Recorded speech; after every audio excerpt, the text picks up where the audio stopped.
મધ્યપ્રદેશથી ગુજરાત આવી રહેલા પરિવારને અકસ્માત નડ્યો છે. ગુજરતા અને એમપીની બોર્ડર ગુજરાત અને એમપીની બોર્ડર જોડાવાટ ગામ પાસે અકસ્માત થયો છે કે જ્યાં તુફાન અને ટ્રેક્ટર વચ્ચે અકસ્માતમાં એક વ્યક્તિનું મોત થયું છે.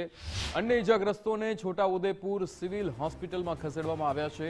4 થી 5 લોકોને અહીંયા ગંભીર ઇજાઓ થઈ છે ત્યારે તેમને ખાનગી હોસ્પિટલમાં ખસેડવામાં આવ્યા છે.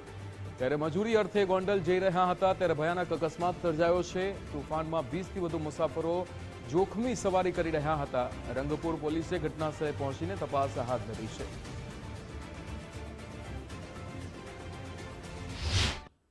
गुजरात जा रहे थे जोरावर, वहाँ पे पलटी खा गई गाड़ी।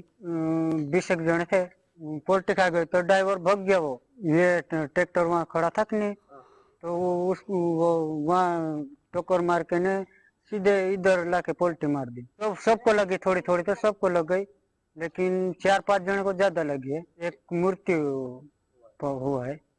मजदूरी करने जा रहे थे गुंडल में। જે માસ અકસ્માત થયો રંગપુર એરિયા નજીક, જેમાં 20 થી 21 દર્દીઓ જેવા અહીંયા રિફર કરવામાં આવ્યા છે, જેમાંથી એક વ્યક્તિનું મૃત્યુ પણ થયેલ છે, જેમાંથી 4 જેટલા બાળકો છે, 15 જેટલા બીજા સામાન્ય દર્દીઓ છે જેમને માઇનર ઇન્જરી, જે છોલાઈને વાગી જેવું લેસરેશન એબ્રેશન જેવી ઈજાઓ થયેલી છે, ફ્રેક્ચર પણ હોઈ શકે એવું છે, જેમને સારવાર હેઠળ અહીંયા રાખેલા છે.